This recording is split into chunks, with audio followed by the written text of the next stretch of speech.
Let's get to the moment when they started making their way from the dressing room to the ring. Tyson Fury.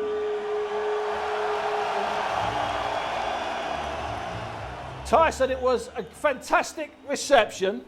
The place is sold out. It's a heavyweight record at the gate. And you've got a fantastic entrance. Who thought of that? When did you decide on this? Obviously, I thought of it, Steve. These crazy ring walks and things, you know, they take a bit of thinking up, but I thought to myself, who other than a crazy person could come out to Patsy Cline? Crazy. Well, I've been through all the mental health struggles and will continue to do it, so I thought the song was quite fitting, crazy, for a crazy man. Obviously, I'm dressed as a king because I'm the Gypsy King and on the throne.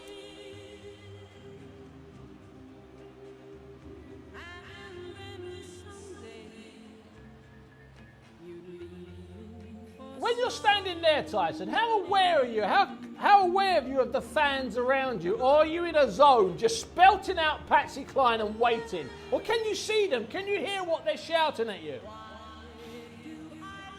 Yeah, I can see them and hear them, and I'm taking it all in, enjoying the atmosphere, absolutely loving it because I know it's my time to shine. This is my show business moment. You know, I've done all the hard work. All those people came to see the Gypsy King, so I was always going to deliver a fantastic performance for them. Now, Andy, you obviously knew what the ring entrance was going to be, but earlier on in the changing room, when you're backstage there, was he as calm as you wanted him to be, or were you looking for signs that he was getting edgy? What were you seeing, Andy? First of all, Steve, I wasn't a fan of this planned ring walk.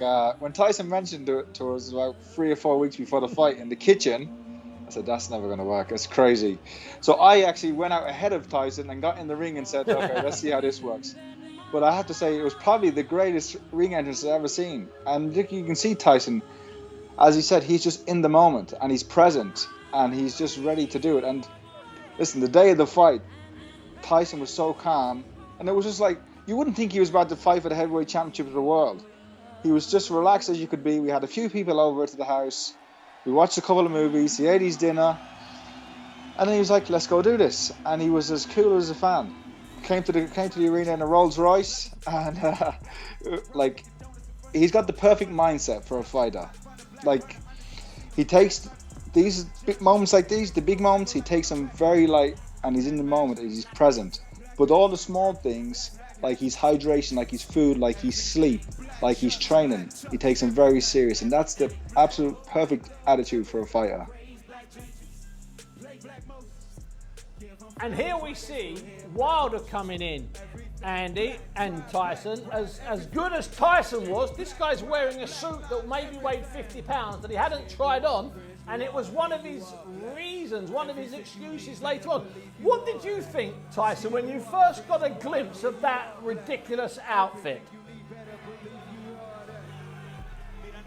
I thought to myself, he looks absolutely lovely, and he's going to look a right joke when I knock him out in a minute, and he has to walk all the way back out the ring carrying it in his hands.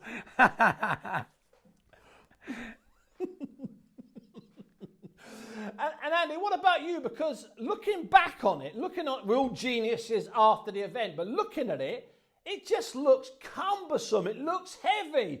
It looks fatally ridiculous. Well, it was complete contrast to Tyson, who came in so serene, so light, so hard, you know, so open to the crowd, embracing the crowd. He looked tense. He looked nervous. And one of Tyson's right-hand man, I'll never forget, was there, Tim Alcock, and he was saying, he's a mullah, he's a demon, about Wilder. And, you know, I think that all just played into Tyson's hands.